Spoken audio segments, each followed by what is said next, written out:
Meus amados e queridos irmãos, a paz do Senhor. Amém? Isso, quem puder vem para frente, porque vamos dar início à nossa Escola Bíblica Dominical, mais uma lição preciosa. A nossa professora, irmã Fernanda, já está presente. O Espírito de Deus está neste lugar e nós louvamos ao Senhor pela oportunidade de voltar a esse santuário e oferecer a Ele o nosso melhor, do nosso louvor, da nossa adoração e do nosso coração aberto para receber a sua palavra. Vamos nos colocar em pé, se você pode. Vamos estar orando nesta manhã, entregando nas mãos do Senhor a sua serva, né, que tem a responsabilidade de aplicar essa lição aos nossos corações.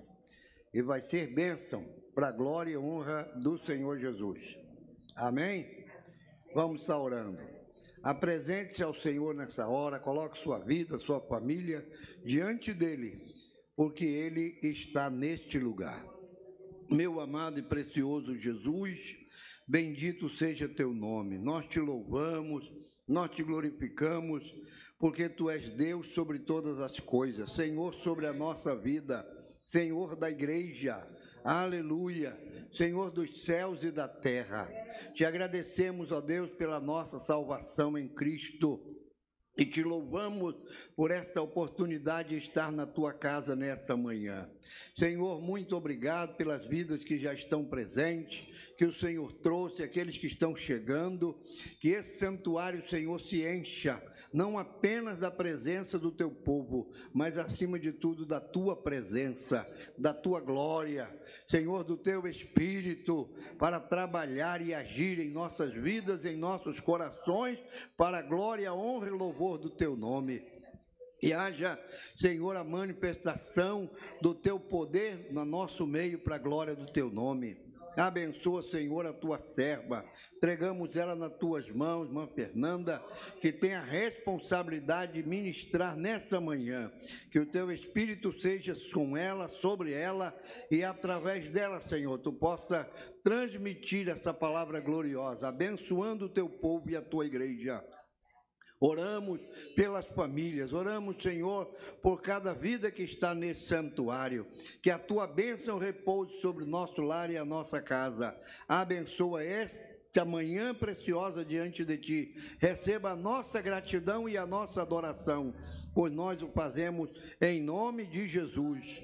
Amém, amém e amém. Glória a Deus. Venha para cá, irmã Fernanda. Deus lhe abençoe. Podeis sentar, irmãos amados.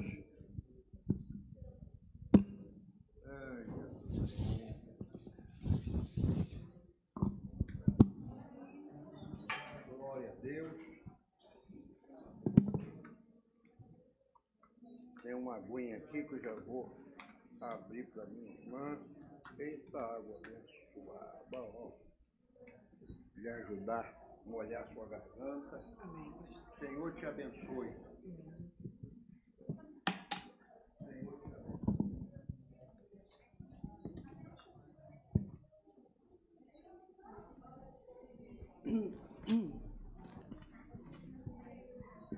te abençoe. Não. A paz do Senhor Jesus, amém, irmãos? Amém. Louvado seja o nome do Senhor por mais um domingo. Eu glorifico o nome do Senhor pelo privilégio de nós podermos estar na casa dEle. Talvez a gente não tenha noção do privilégio que nós temos de caminharmos domingo para a casa do Senhor. É bom estar nesse lugar, irmãos, é muito bom. Estou meio rouca, mas com a graça do Senhor Jesus Cristo, muito melhor do que estava ontem. Bem melhor, com a graça do Senhor. Hoje, irmãos, nós vamos estudar a lição 16 da nossa revista.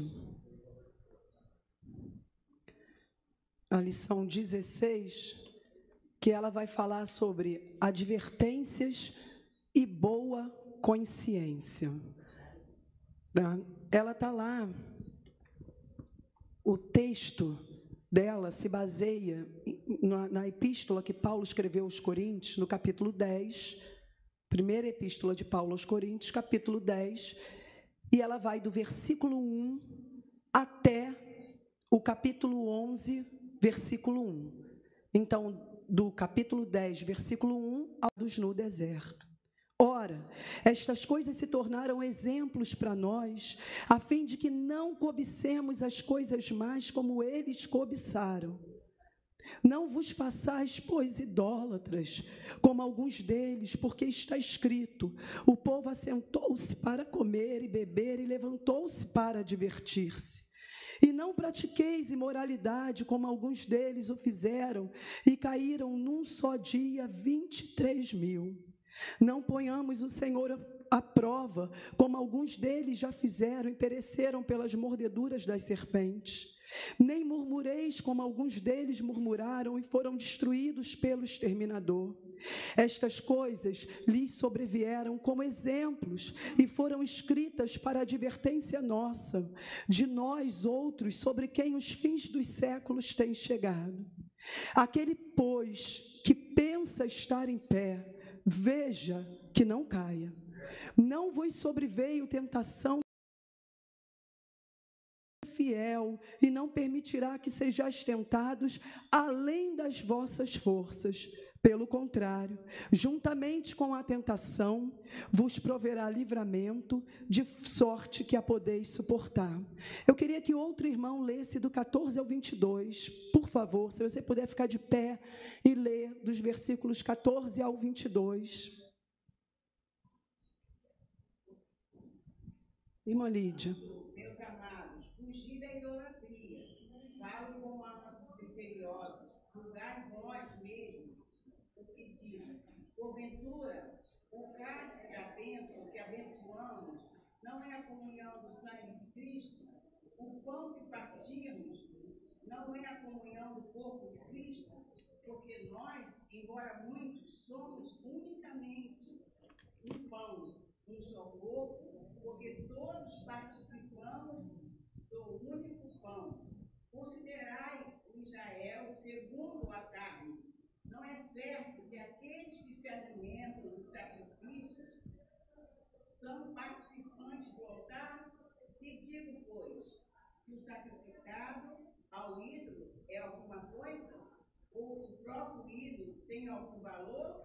Antes, digo que as coisas que eles sacrificam, e a demônios que as sacrificam, e não a Deus. E eu não quero que vos torneis associados aos demônios. Não podeis beber o cálice do Senhor e o cálice dos demônios. Não podeis ser participantes da mesa do Senhor e da mesa dos demônios. Ou provocaremos zelos no Senhor? Somos acaso mais fortes do que ele? Obrigada, irmã Lídia. Agora eu queria que outra pessoa lesse dos versículos 23 ao 11:1. Todas as coisas são lícitas, mas nem todas as coisas convêm. Todas as coisas são lícitas, mas nem todas estas coisas edificam. Nem vos proveito, antes cada um pelo outro. Comeis tudo quanto se vende em ração, sem perguntar nada, por causa da consciência, porque a terra do Senhor toda a sua plenitude. E se alguns dos infiéis os convidar, quiser vir, comei de tudo que puder diante de vós, sem nada perguntar, por causa da consciência. Mas, se alguém vos disser, isto foi sacrificado a ídolos, não comais, por causa daquele que vos advertiu, e por causa da consciência, porque a terra do Senhor, toda a sua plenitude. Digo, porém, a consciência não atua, mas a outro. Pois, por que há de a minha liberdade ser julgada pela consciência do outro? E se eu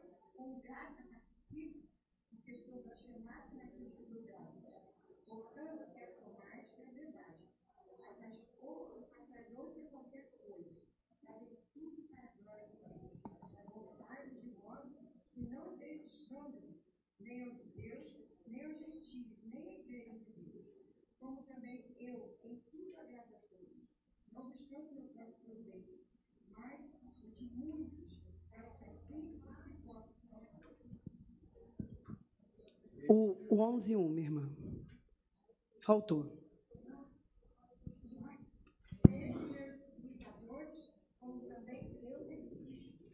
Amém, amados?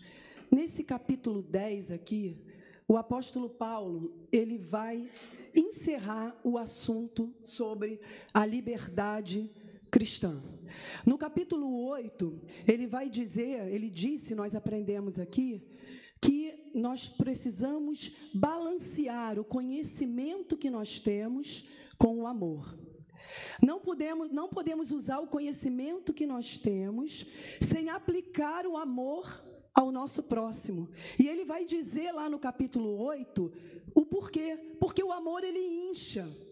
Desculpe, o conhecimento, ele incha, ele ensoberbece, mas o amor, ele edifica. E ele vai mostrar isso, que a liberdade precisa ser regida pelo amor. No capítulo 9, Paulo vai dar um exemplo da sua própria vida, falando ainda de liberdade cristã. Ele vai dizer que na liberdade que ele tinha de receber o sustento da igreja, ele abriu mão, ele renunciou por amor. Por amor a quem? Por amor ao evangelho, por amor aos pecadores e por amor a ele mesmo. Mais uma vez, a liberdade sendo balanceada com o amor. No capítulo 10, Paulo também vai falar sobre liberdade, só que agora ele vai dar o exemplo do povo de Israel. E embora o exemplo que ele deu da sua própria vida tenha sido um exemplo muito positivo, esse exemplo que ele vai dar aqui do povo de Israel é um exemplo negativo. E você vai bem entender por quê. Nesses dois aqui, nesse capítulo 10 aqui, Paulo vai nos dar duas grandes lições. A primeira, as nossas experiências espirituais precisam ser balanceadas com cuidado, precisam ser balanceadas com vigilância, com precaução. Sabe, essas experiências que nós temos tido com Deus, elas precisam ser balanceadas com vigilância, e você vai entender isso. E a outra lição que ele vai nos dar é que a nossa liberdade precisa ser balanceada com responsabilidade. Talvez o versículo-chave desse capítulo 10 aqui seja o versículo 12. O que está lá escrito no 12? Vamos ler juntos? 1, 2, 3 e já.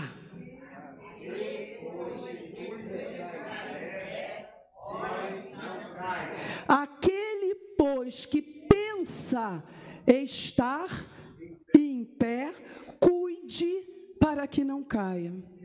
Mas por que Paulo vai advertir a igreja de Corinto acerca disso? Quem era a igreja de Corinto, irmãos? Os irmãos já estudaram lá no início.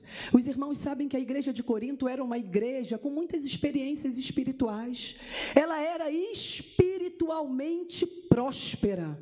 Os dons estavam atuando na igreja de tal forma que Paulo, no capítulo 14 dessa epístola, ele vai dedicar uma parte para falar da ordem no culto. Embora fosse uma igreja espiritualmente próspera, em que o Espírito Santo estava atuando, os dons tinham sido distribuídos, era uma igreja que não estava apresentando fruto do Espírito. Porque você já estudou que em Corinto havia o quê? Divisão, contenda.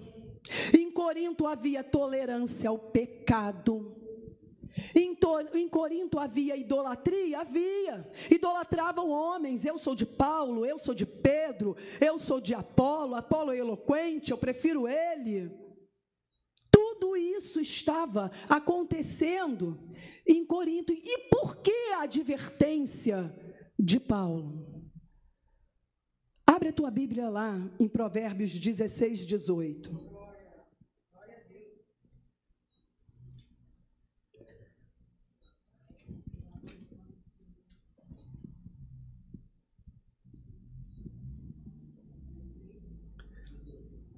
Abriu? O que está escrito na tua Bíblia? Provérbios 16, 18.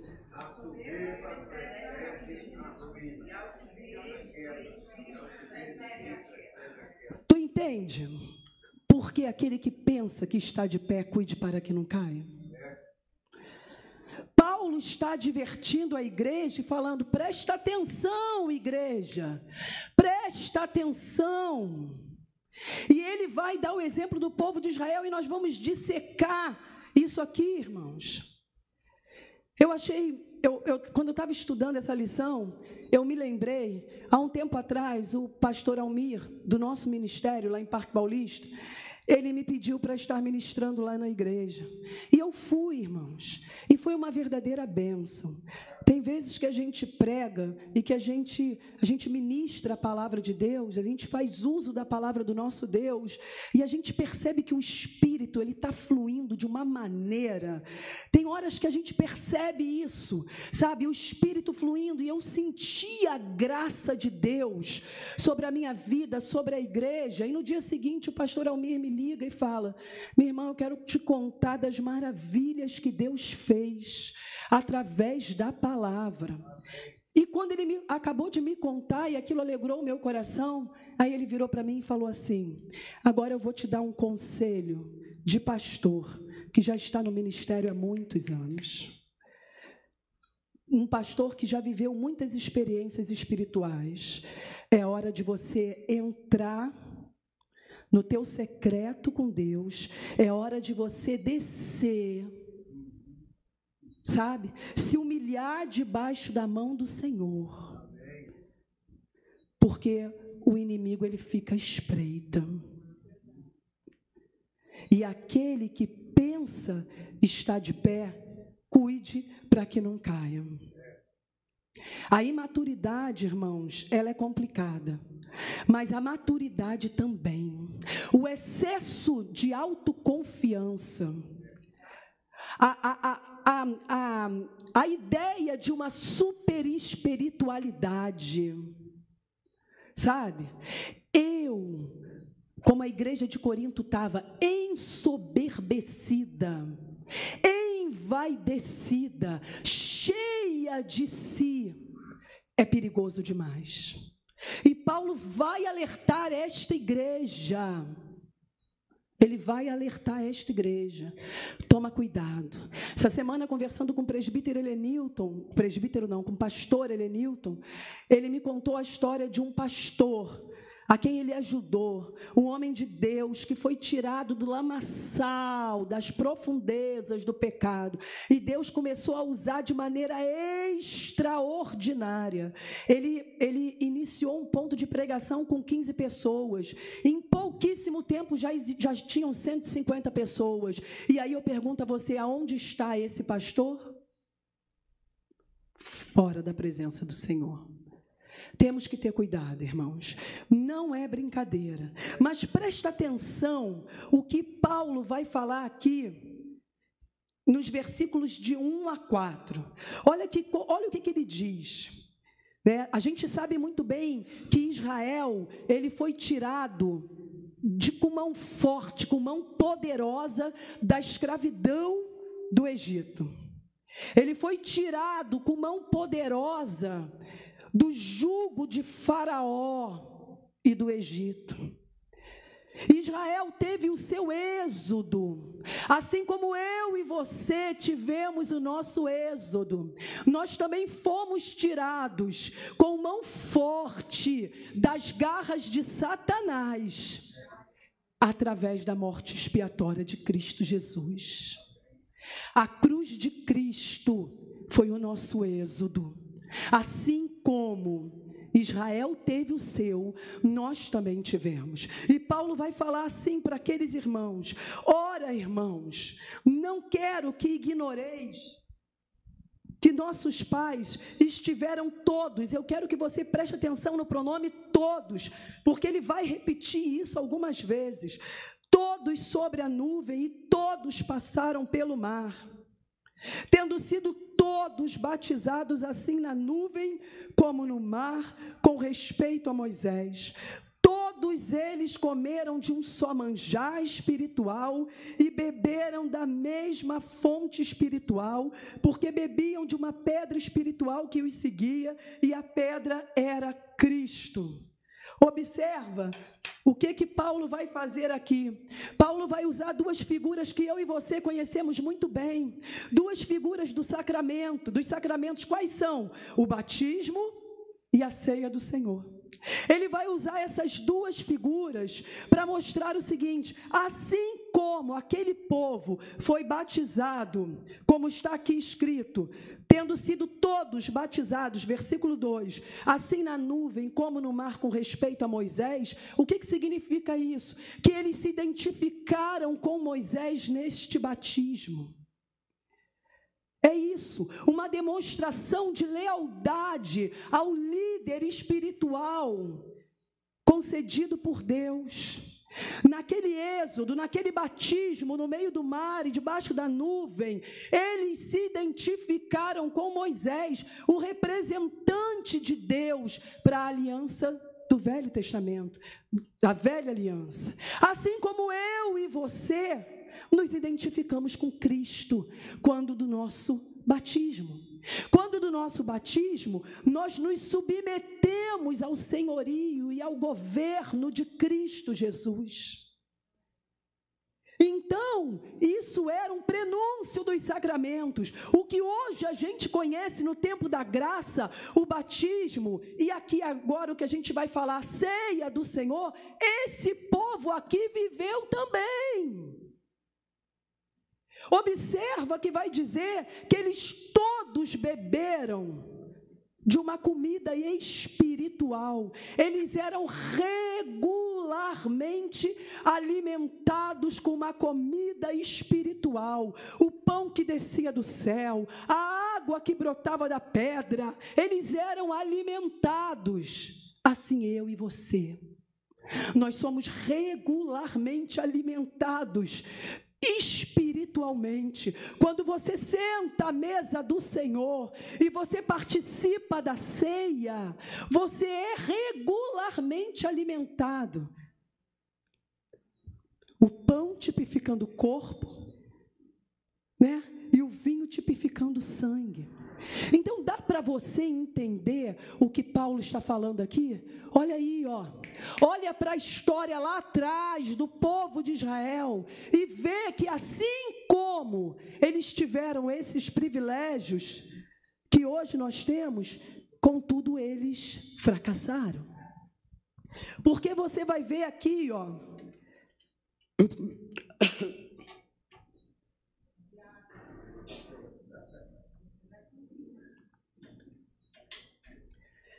Você vai ver aqui no versículo 5, ele vai dizer assim: entretanto, Deus não se agradou da maioria deles.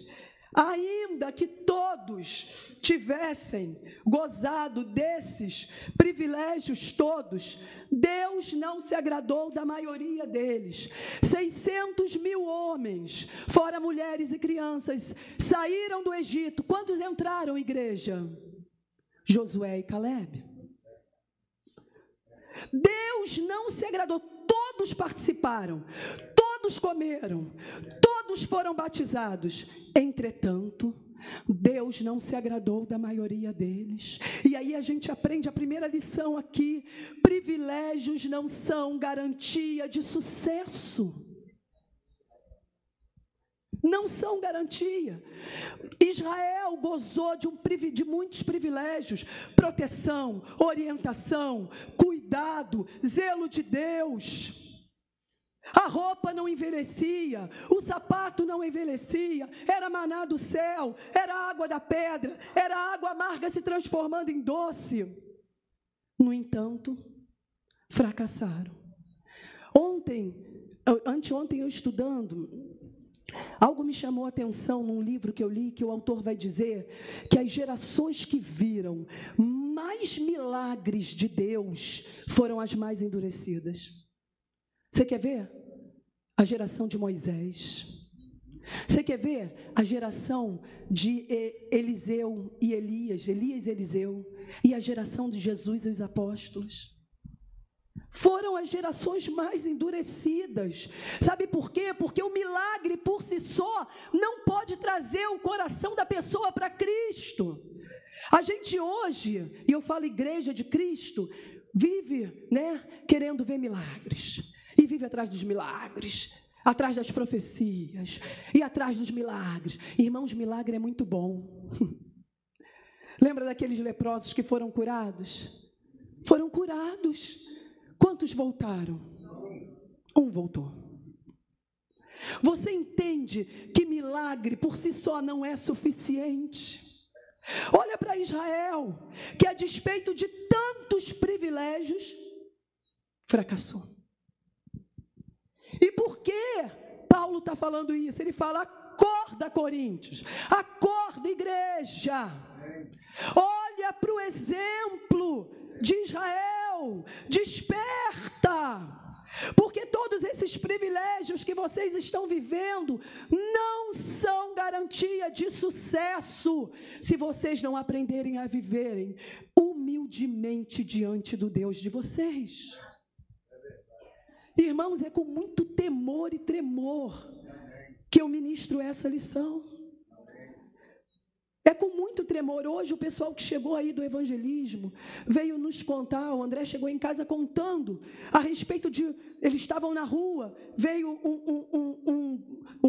um homem, e começou a dizer que estava na igreja, que não sei o quê, e que se desviou e tal, e de repente aparece um outro, e eles foram atrás desse outro, o homem caiu endemoniado, não foi isso?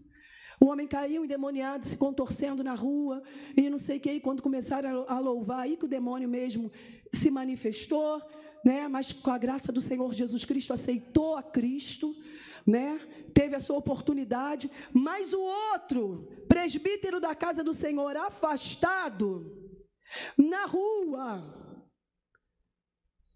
nas drogas, quando viu aquilo, olhou para eles e falou: me tira daqui agora, me leva para um abrigo agora, porque eu não quero ficar assim.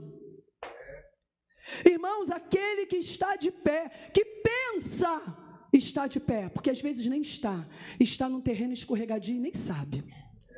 Cuide para que não caia. Mas ele vai dizer aqui, a partir do versículo 6, ele vai aqui elencar os pecados que Israel cometeu. E por que ele vai elencar esses pecados? Por quê? Porque eram os pecados que estavam presentes na igreja de Corinto. Ele vai mostrar, está vendo como eles fracassaram? Toma cuidado vocês, atenta vocês. E ele vai dizer assim, ora, essas coisas se tornaram exemplos para nós, a fim de que não cobicemos as coisas mais como eles cobiçaram. O primeiro pecado, a cobiça. O Senhor havia prometido àquele povo uma terra que manava leite e mel, terra aprazível, terra boa, mas eles estavam cobiçando o quê? As coisas mais. Você quer ver uma coisa? Abre a tua Bíblia lá em Números, capítulo 11.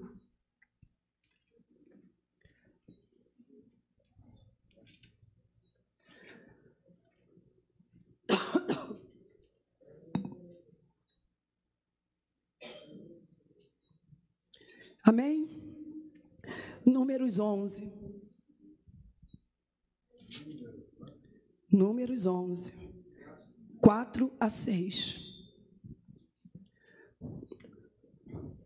Está lá, está aqui já, amados. E o populacho que estava no meio deles veio a ter grande desejo das comidas dos egípcios, pelo que os filhos de Israel tornaram a chorar e também disseram: quem nos dará carne a comer?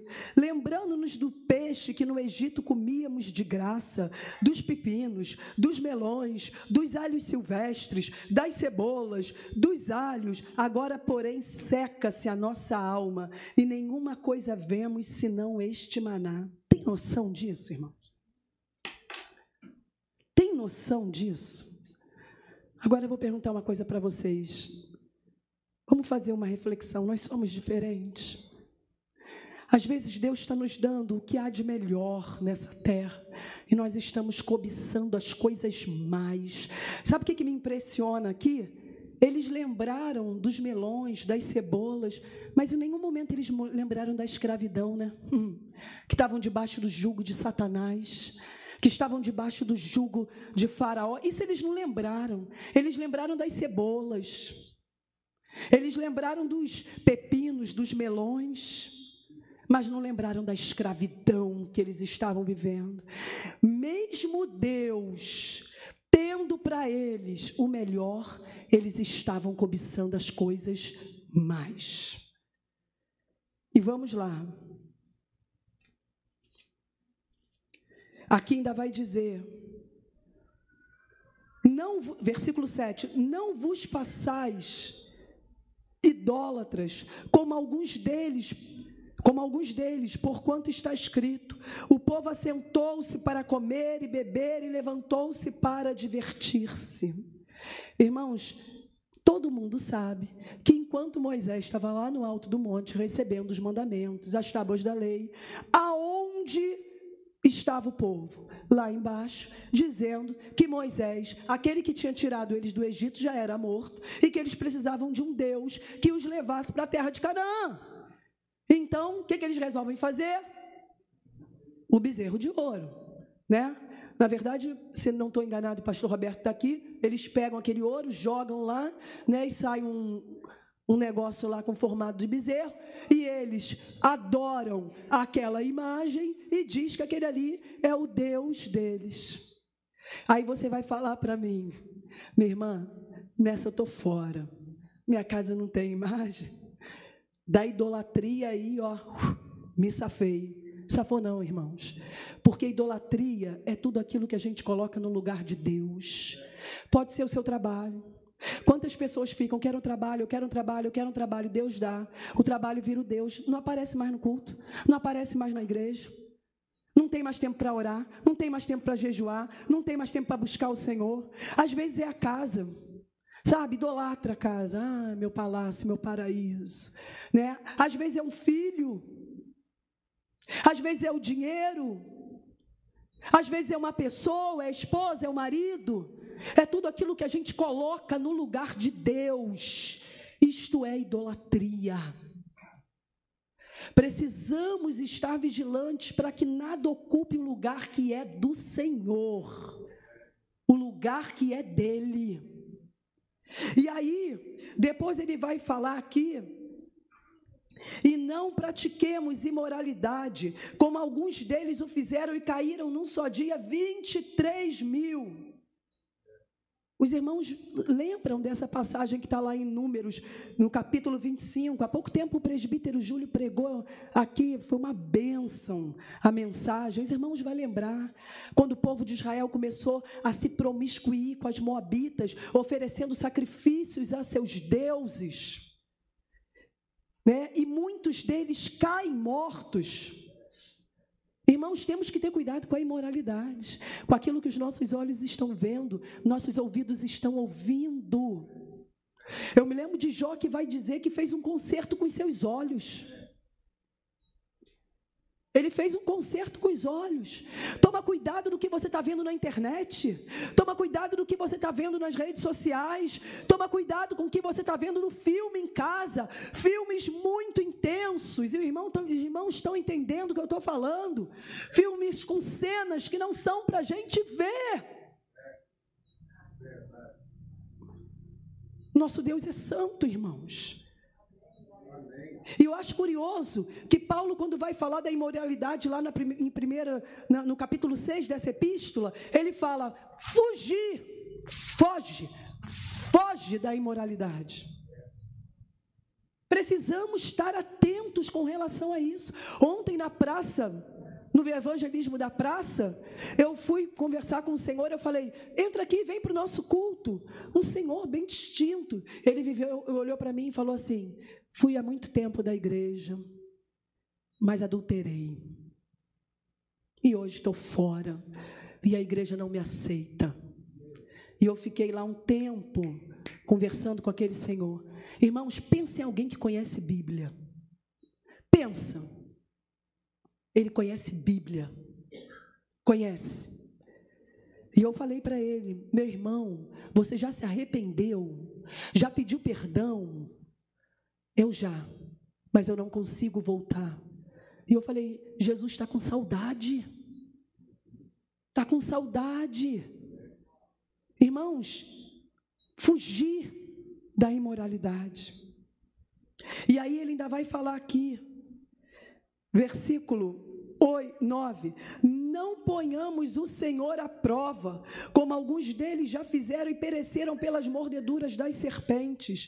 Abre a tua Bíblia lá em Números 21, 4 a 6. Esse texto eu vou fazer questão de ler, porque esse texto, irmãos, ele fala demais ao meu coração. 21, 4 a 6. Amém? 21. Isso. Eu vou lendo para a gente ganhar tempo. Vai dizer assim: então partiram do Monte Or pelo caminho do Mar Vermelho a rodear a terra de Edom. Porém o povo se tornou o quê? Irmãos? Impaciente no caminho. E o povo falou contra Deus e contra Moisés: porque nos fizeste subir do Egito para que morramos neste deserto, aonde não há pão nem água. Presta atenção nisso, irmãos. E a nossa alma tem fastio deste pão vil. Então o Senhor mandou entre o povo serpentes abrasadoras que mordiam o povo, e morreram muitos do povo de Israel. Irmãos, temos que ter cuidado para não colocar o Senhor à prova. Às vezes o caminho que Deus tem para nós não é o caminho mais rápido, sabe? Nem é o melhor caminho aos teus olhos, porque Ele é que sabe os pensamentos que tem a nosso respeito, sabe? E às vezes a gente se impacienta, sabe? A gente se torna impaciente no caminho. Senhor, está demorando. Senhor, cadê que eu não vejo? Senhor, cadê? Senhor, eu estou te servindo. Jesus, eu estou te adorando, mas eu já não aguento mais. Senhor, olha aí. E a gente começa a murmurar, a se impacientar e a colocar Deus à prova. E a palavra vai dizer: não ponhamos o Senhor à prova, como alguns deles já fizeram e pereceram pelas mordeduras das serpentes. E o 10, não murmureis como alguns deles murmuraram e foram destruídos pelo exterminador. A murmuração, irmãos, ela é terrível, e várias vezes a gente fala sobre isso, já foi pregado sobre isso. Porque a murmuração, irmãos, ela vai contra a bondade, a misericórdia, a graça de Deus. A murmuração, ela é terrível, irmãos. E o povo de Deus murmurou. Depois, se você anota aí, bota aí, meu irmão, Números 14. Muitas vezes, tá? Muitas vezes o povo murmurou. Mas eu separei esse texto aqui, Números 14, de 1 a 4.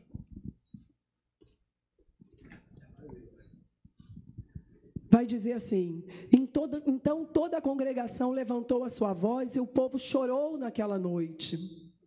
E todos os filhos de Israel murmuraram contra Moisés e contra Arão.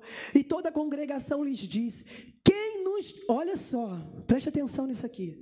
Quem dera tivéssemos morrido na terra do Egito, ou quem dera tivéssemos morrido neste deserto.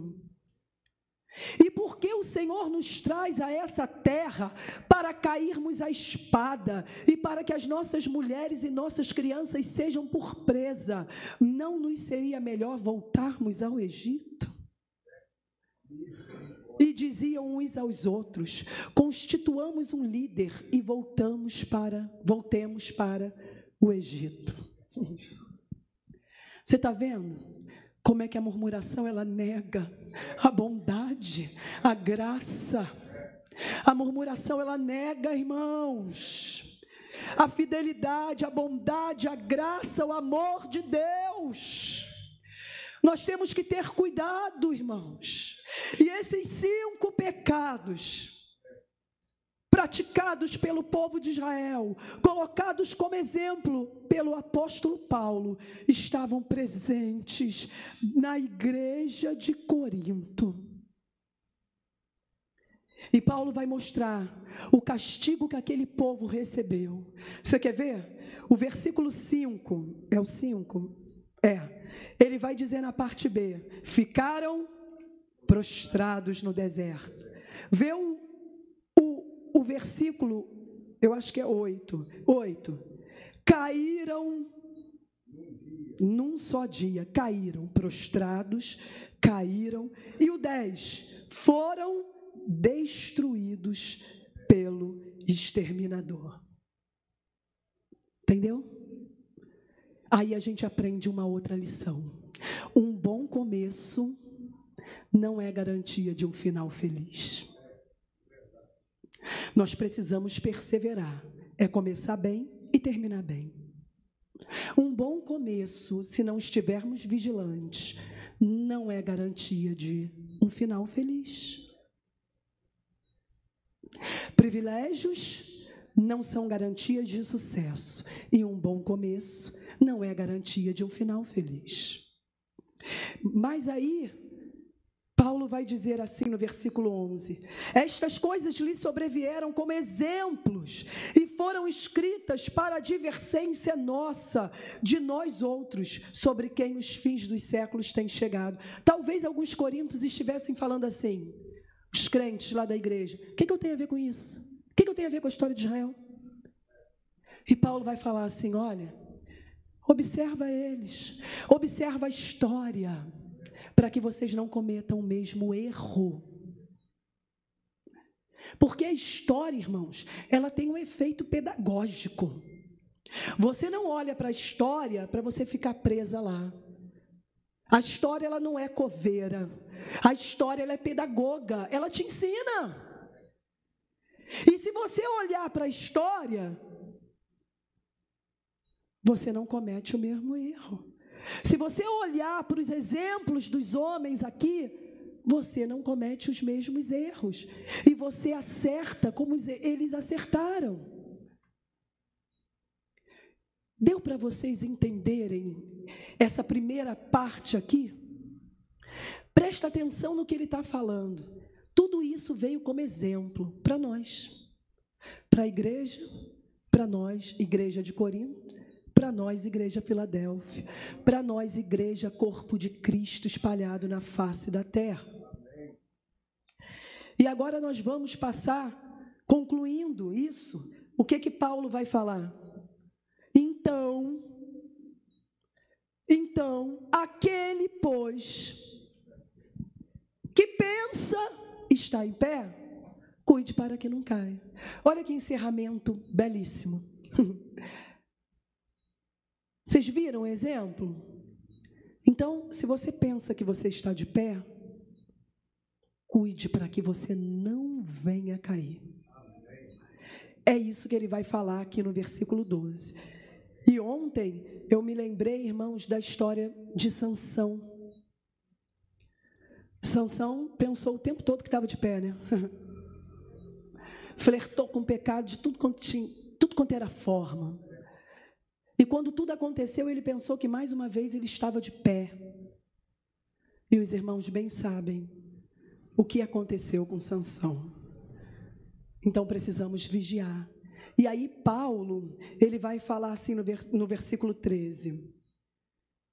Não vos sobreveio tentação que não fosse humana, mas Deus é fiel e não permitirá que sejais tentados além das vossas forças. Pelo contrário, juntamente com a tentação, Ele vos proverá livramento, de sorte que a podeis suportar. Aqui, Paulo vai concluir o que ele falou antes, quando ele mostrou os pecados, e ele vai introduzir o que ele vai falar agora. Ele vai concluir dizendo isso aí, tudo isso daí, e eu estava vendo aqui, algumas traduções falam tentação, outras falam provação, e eu estava vendo que o que mais se aproxima, eu até notei aqui, peirasmos, é isso, pastor? É a palavra grega, e ela se aproxima mais de prova, de teste, do que de tentação. A gente sabe que Deus não tenta ninguém, mas Deus prova para nos depurar, sabe? Para nos aperfeiçoar. Quem tenta é Satanás, né? Mas aqui está mais perto de prova. E ele vai dizer: não vos sobreveio tentação que não fosse humana. É humano. Mas preste atenção aqui, Deus é fiel e não permitirás que sejais tentados acima das vossas forças. Pelo contrário, juntamente com a tentação, Ele vai prover o livramento. Então, o que a gente aprende? A tentação é inevitável. Ela vem, e ela vem para todos. A prova, todos nós somos tentados ou provados. É inevitável, irmão, é inevitável.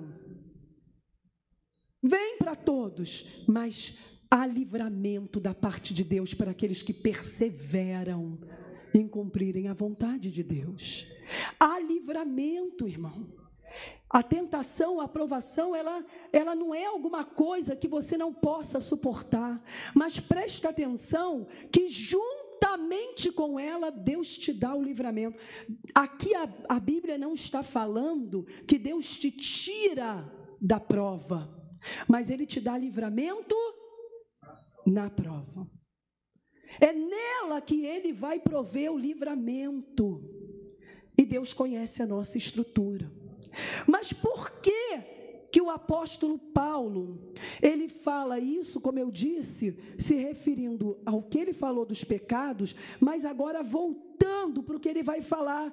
Porque olha o que ele fala. Portanto, no versículo 14, ele vai concluir um assunto que ele tinha começado lá atrás. E que assunto é esse, irmãos?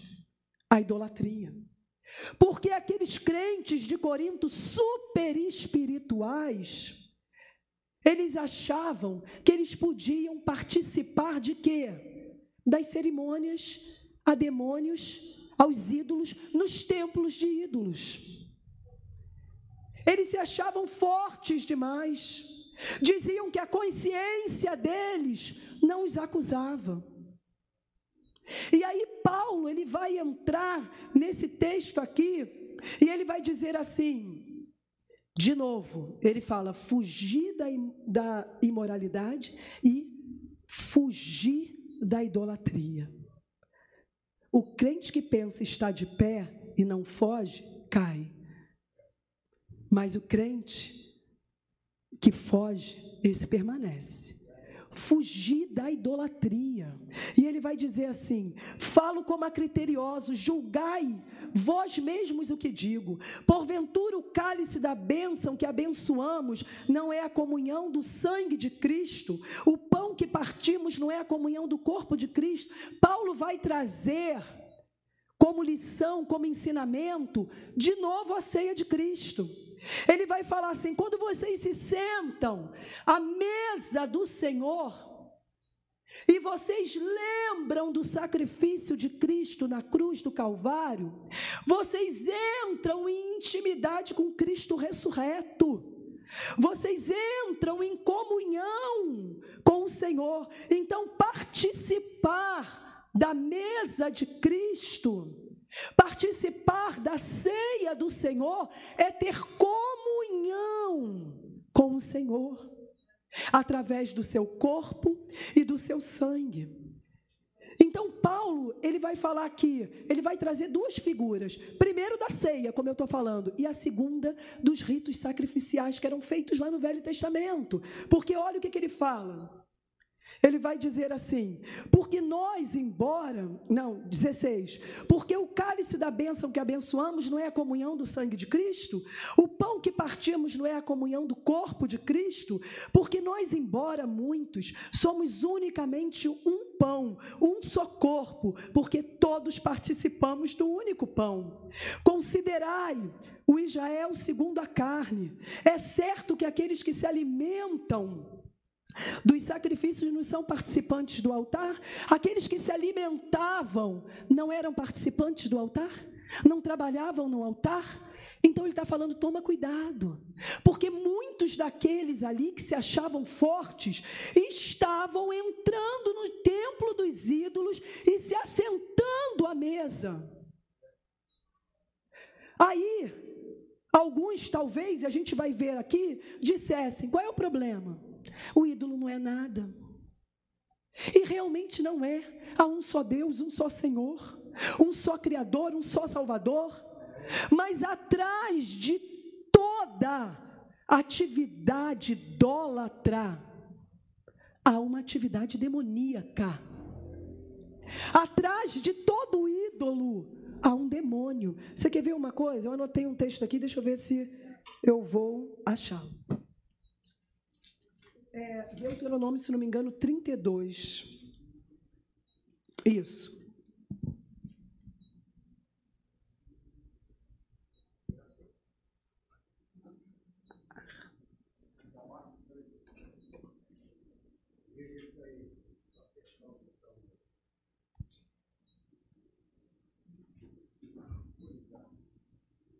O nosso povo é abençoado. Eles ligam aqui, ó. Ali não é para desligar, liga aqui. Amém. Deuteronômio 32, 17. Outro abre lá em Salmo 106, 37.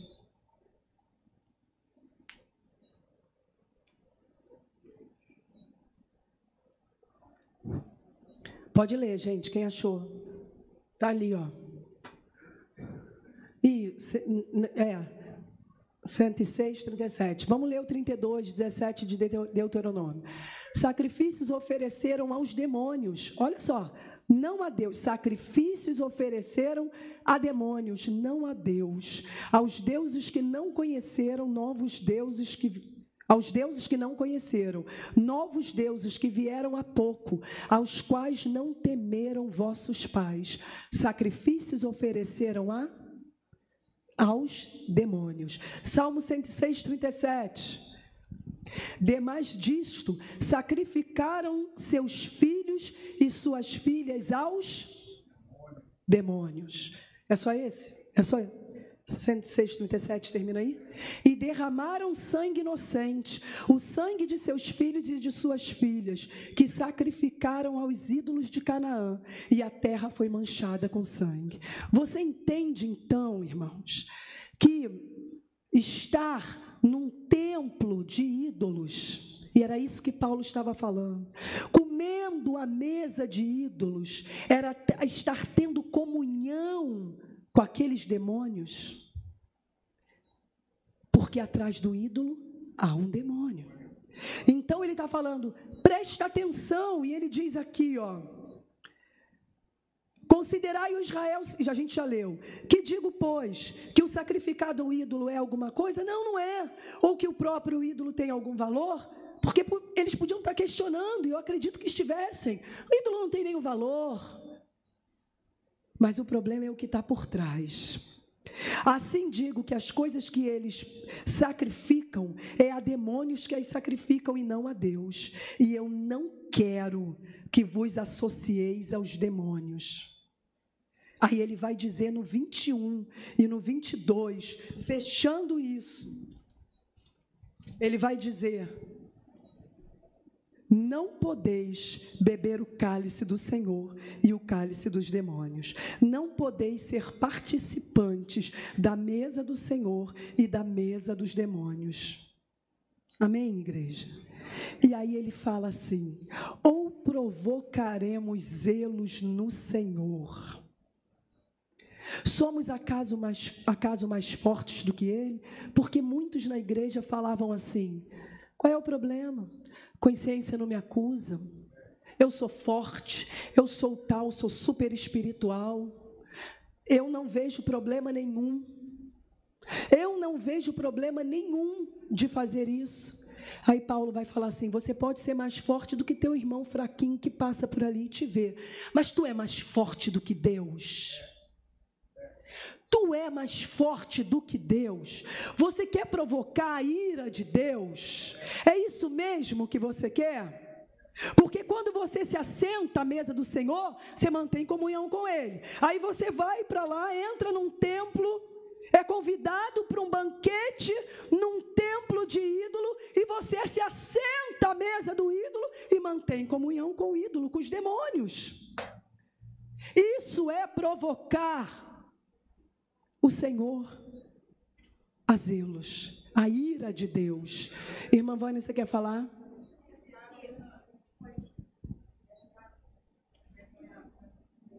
Fala-me.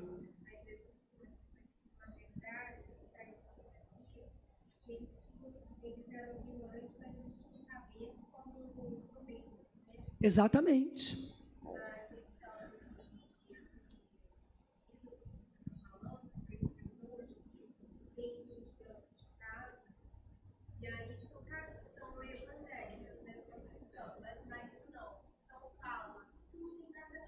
É. Tem. Aliás, a gente sabe o que está por trás, né? A gente sabe o que está por trás. É exatamente isso.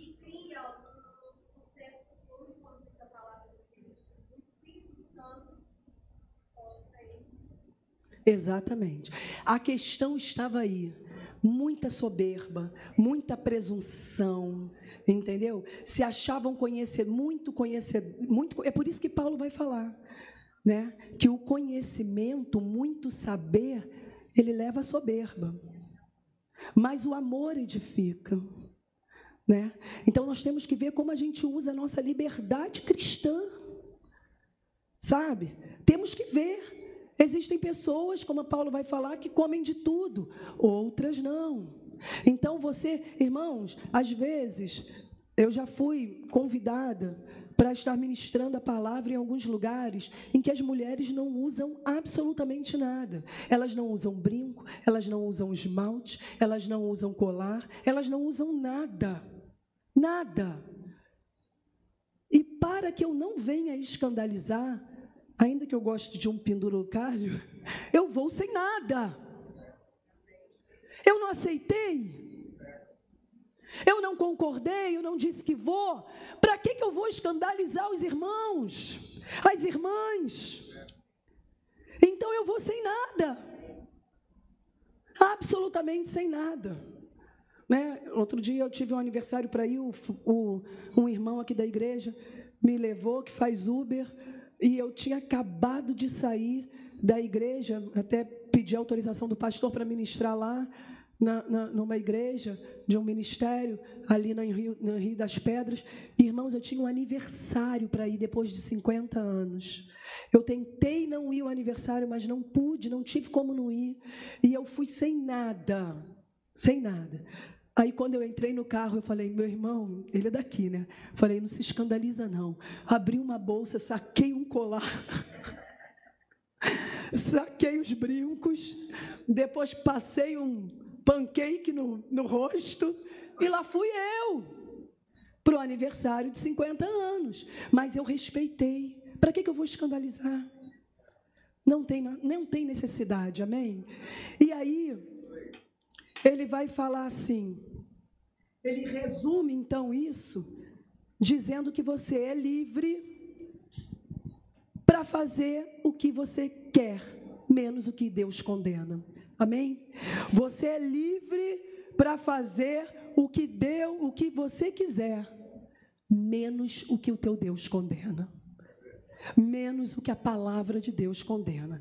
E Paulo vai fechar aqui, nos versículos 23 e 33, e o 11:1, ele vai fechar falando os limites da liberdade cristã. Lembra que eu falei para vocês que esse capítulo 10, ele se resumia em 2 pontos? E que o segundo era o balanço. O primeiro era as nossas experiências espirituais balanceadas com cuidado, com zelo. E isso ele falou até o 22. Agora, o outro ponto que ele vai trazer é a nossa liberdade cristã balanceada com responsabilidade cristã. E aí, irmãos, como saber este limite? Como balancear a nossa liberdade com responsabilidade. Ele resume no versículo 23, todas as coisas são lícitas, mas nem todas convêm. Todas as coisas são lícitas, mas nem todas edificam. Isso resume a história. Tudo é lícito, mas edifica. Tudo é lícito, mas convém. Isso resume liberdade com responsabilidade. E aí, ele vai trazer aqui, irmãos, nesse texto aqui, as 3 responsabilidades que nós podemos ter. E para a glória de Deus, eu vou acabar essa aula na hora exata, porque nós já estamos concluindo. As 3 responsabilidades. A primeira é com o nosso irmão. Olha o que ele vai falar aqui no versículo 24. Ninguém busque o seu próprio interesse, e sim o de outrem. Ou seja, o interesse do meu irmão tem que estar acima do meu. Se o que eu visto, se o que eu falo, se o que eu faço, se o que eu como faz o meu irmão cair, eu não estou usando bem a liberdade que eu tenho. Eu não estou sendo responsável. Os irmãos estão entendendo? E ele vai falar isso aqui com relação à carne, ainda a questão da idolatria. Porque a carne que era sacrificada ao ídolo, e alguém falou isso aqui em alguma das aulas, era dividida em 3. Uma era do ídolo sacrificada, a outra era do ofertante e a outra era do sacerdote. O ofertante muitas das vezes pegava aquela carne, fazia um banquete na sua casa, convidava os irmãos. E muitas das vezes levava aquela carne para vender no mercado. E era uma carne boa para ser comprada, porque os animais que eram sacrificados eram animais sem mácula, animais perfeitos. E era uma carne barata. Comer carne é imoral? Não. Comer carne é amoral. É moralmente neutro. Mas se eu como a carne e o meu irmão se escandaliza com isso, aí se torna imoral. Comer carne não é pecado e não é virtude. Mas se o meu irmão, e eu estou falando dessa carne aqui, tá, irmão? Não estou falando da carne lá de fora, não. Tá, embora ora também. Mas se o meu irmão peca por conta disso, se torna imoral. Olha o que ele vai dizer aqui, ó. Comei de tudo que se vende no mercado, sem nada perguntardes por motivo de consciência. Sua consciência? Não, do teu irmão. Porque do Senhor é a terra e a sua plenitude, ou seja, tudo é dele. Tudo é dele. Aí ele diz assim, ó: se alguém dentre os incrédulos vos convidar e quiser dizer, comei de tudo que for posto diante de vós, sem nada perguntardes por motivo de consciência. Porém, se alguém vos disser, isto é coisa sacrificada ao ídolo, não comais, por causa daquele que vos advertiu e por causa da consciência. Consciência, digo, não a sua própria, não a tua própria mente, mas a do outro. Pois por que há de ser julgada a minha liberdade pela consciência alheia? Por que eu vou, na minha liberdade, fazer o meu irmão pecar? Por que eu vou, me julgando forte demais, livre demais, a super espiritual, a boa, fazer o meu irmão pecar? É contra Cristo que eu estou pecando, irmãos. É isso que ele está falando aqui. Por isso que ele começa a dizer, ninguém busca o seu próprio interesse, sim o do outro. Mas ele também fala de uma outra responsabilidade. Aliás, versículo 30 que a gente não leu, ele fala assim: se eu participo com ações de graças, por que hei de ser vituperado por causa daquilo que dou graças? Porque o povo falava, mas eu sento, eu como, eu oro, já dei graças. Qual é o problema? O problema é teu irmão que está do teu lado, que não tem a mesma consciência tua, que ainda não chegou num grau de maturidade como você. Entende como a maturidade é tão perigosa quanto a imaturidade? Às vezes a gente fica muito preocupado com a imaturidade, mas a gente tem que se preocupar com a maturidade também, porque ela é tão perigosa quanto a imaturidade. Eu sou maduro demais, eu sento mesmo, eu como, eu já dei graças, eu já orei, já está santificado, já está abençoado, está tudo bem, mas o teu irmão que está do teu lado não atingiu esse grau de maturidade. Então não faça porque você vai pecar, e é contra Cristo que você peca. E aí ele vai dizer assim, é a segunda responsabilidade. Primeiro é com seu irmão. Segundo é essa daqui, a segunda. Portanto, quer comais, quer bebais, ou façais outra coisa qualquer, fazei tudo para a glória de Deus. O que você está comendo está glorificando a Deus? A forma como você come, a forma como você anda, a forma como você fala, a forma como você se veste, glorifica a Deus? Não faz teu irmão pecar e está glorificando a Deus? Amém. Ah, mas eu como, eu dou graças, mas está dando glória, está glorificando a Deus? Teu irmão está do teu lado pecando, vendo você fazer isso, pecando, se escandalizando. Isso glorifica a Deus, igreja? Não. Então, quer comais, quer bebais, ou façais qualquer outra coisa, faça para a glória de Deus. Nós temos a responsabilidade com o nosso irmão e nós temos responsabilidade de glorificar o nome de Deus. Amém? Amém, amados?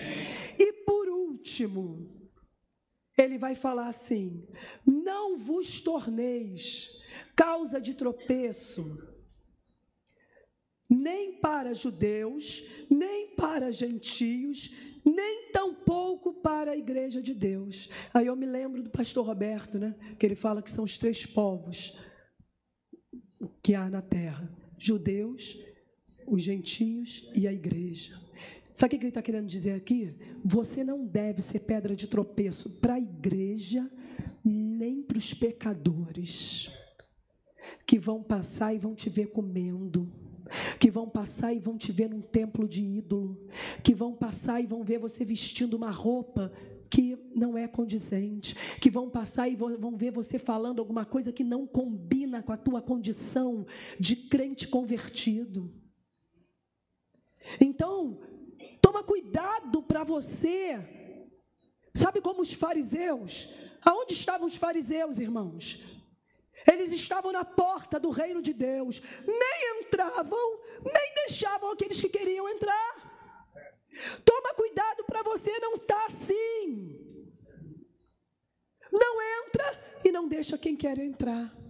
Quantos aqui já não ouviram? Eu já cansei de ouvir. Ser crente do jeito que eu ouvi fulano. Ser crente do jeito que eu ouvi Beltrano. Quantos escândalos, irmãos. Importa que os escândalos venham, a Bíblia diz, mas que não venham através de mim. Em nome de Jesus, Jesus, me cobre com teu sangue, guarda a minha vida, guarda a minha alma, Senhor, que não venha por mim, irmãos, cada um vigia por si. Não podemos ser responsáveis pelo impedimento de alguém entrar no reino de Deus, por causa dos meus atos, porque eu me considero espiritual demais, e não vejo pecado naquilo que eu faço, mas faço o meu irmão pecar, sabe? Atrapalho a consciência do meu irmão, faço uma bagunça na cabeça dele, e não deixo os pecadores entrarem. E aí, ele termina falando assim: assim como também eu procuro em tudo ser agradável a todos, não buscando o meu próprio interesse, mas o de muitos, para que sejam salvos. O que Paulo está querendo dizer quando ele fala que procura ser agradável a todos? Ele era camaleão?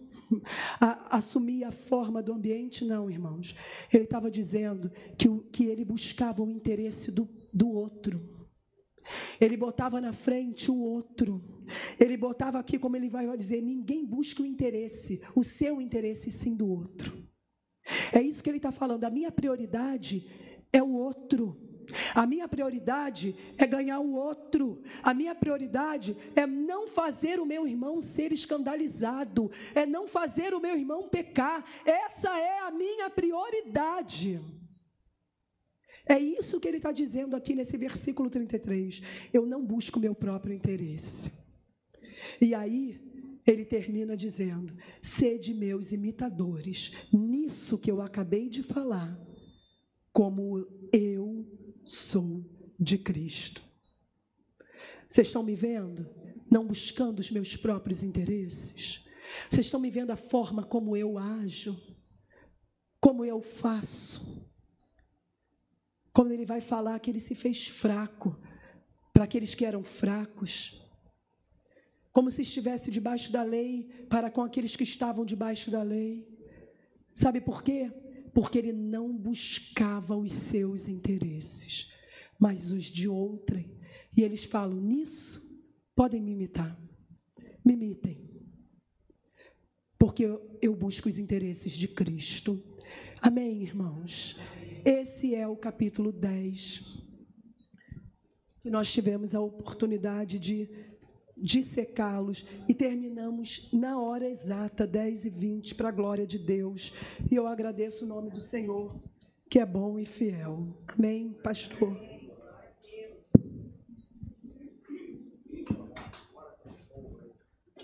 Vamos orar, amados.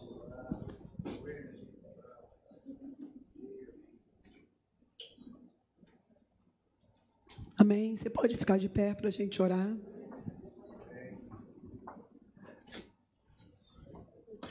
Irmãos, é uma advertência.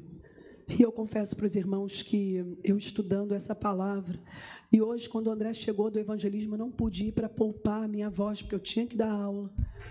Estava muito rouca. Hoje eu estou perfeita, graças a Deus. Mas ontem eu estava muito rouca. E eu não fui, eu achei melhor não ir por causa do sereno, da madrugada.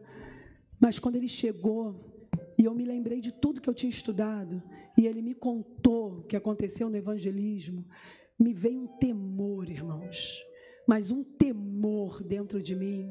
E eu falei, Jesus, me cobre com teu sangue. Senhor, guarda a minha vida, a minha alma, irmãos, porque aquele que pensa que está de pé, cuide para que não caia. É vigilância, irmãos. É cuidado com a tua vida, é cuidado com a tua alma. Sabe, é oração, é prostração diante do Senhor, é leitura de Bíblia, é jejum. É assim que a gente vai vencer, porque o inimigo da nossa alma, ele está ao derredor. Satanás não está satisfeito com você. Ouve, igreja, Satanás não te quer aqui, ele te quer lá fora. Lá fora. Então tape as brechas. Aonde está a tua brecha? Tapa correndo. Correndo. Porque você pode estar num terreno muito escorregadio e você não está percebendo. Tapa a brecha, irmãos. Tapa a brecha. Aquele que pensa estar de pé, cuide para que não caia. É uma advertência que Paulo deu à igreja de Corinto. Mas essas coisas que foram escritas, elas são para nós, igreja de hoje. Igreja de hoje. Amém? Deus, em nome de Jesus. Senhor, eu quero te louvar pela tua palavra, como é preciosa. Jesus, como a tua palavra é rica, como ela é abundante. Senhor, é como espada de 2 gumes. Senhor, a tua palavra é maravilhosa. A tua palavra é uma delícia, Deus. Como eu amo a tua lei, meu Senhor da glória. Como ela é preciosa. Deus, em nome de Jesus, escreve, meu Senhor amado, essa palavra na tábua do nosso coração. Que em todo tempo o teu Espírito nos faça lembrar da tua palavra, quando estivermos andando no caminho, que nós possamos escutar a tua voz. Aquele que pensa estar de pé, cuide para que não caia. Este é o caminho, andai por ele. Senhor, nos ajuda. Ajuda a tua igreja. Senhor, tu nos viste quando nós passamos por essas portas. Tu sabes como está a nossa vida. Tu és aquele que tem o prumo na mão. Tu sabes a nossa medida. Tu sabes o terreno que estamos pisando. Senhor, e eu rogo a tua misericórdia nesta manhã. Livra a nossa alma do tropeço. Livra nossos pés da queda. Ajuda-nos, ó Deus, a estarmos vigilantes, a estarmos, meu Senhor, da glória, zelosos, meu Senhor, da tua palavra, Pai, das orientações do teu Espírito, Deus. Guarda a tua igreja. Senhor, guarda a tua igreja. Senhor, o nosso alvo é o céu. O nosso alvo é o céu. Senhor, nós estamos lutando, Pai, para chegar lá. Nos ajuda, Pai. Nos reveste nesta manhã com a tua armadura, como soldados de Cristo. Coloca na nossa mente o capacete da salvação, guardando a nossa mente das mentiras, dos enganos, das ilusões. Guarda o nosso coração com o peitoral da justiça. Guarda, Deus, livra dos dardos que vêm.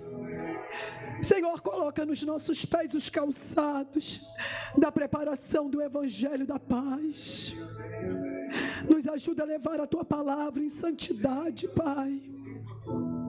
Com a nossa vida no altar, coloca em nós o cinturão da verdade. Senhor, não deixa a gente se apartar dessa verdade. Essa verdade que nos traz liberdade, Deus. Não deixa a gente se apartar. Na nossa mão coloca, meu Senhor, o escudo da fé. É com esse escudo que nós vamos apagar os dardos inflamados de Satanás. E na outra, meu Senhor, a palavra, a espada do Espírito, Deus. Senhor, nós precisamos desse revestimento nesta manhã, porque nós estamos em guerra. Senhor, o inimigo da nossa alma não está brincando. E tu nos deste, meu Senhor, a oportunidade de nos revestirmos. Nos reveste nesta manhã. Nos ajuda, Pai, nessa peleja. Não deixa, meu Senhor amado, a gente ficar enganado, iludido. Não deixa a gente se achar super crentes, super espirituais. Não, não, não, Deus. Mas que estejamos submissos a Ti. Senhor, ajuda-nos. Senhor, eu peço por misericórdia. Eu peço por bondade. Eu peço, meu Senhor amado, em nome de Jesus, nos cobre com teu sangue. Nos cobre com teu sangue. Cobre a tua igreja nesta manhã com teu sangue. Cobre-nos com teu sangue. Cobre-nos com teu sangue. Cobre-nos com teu sangue. E nos ajuda, Pai, em nome do Senhor Jesus Cristo. Amém, Jesus.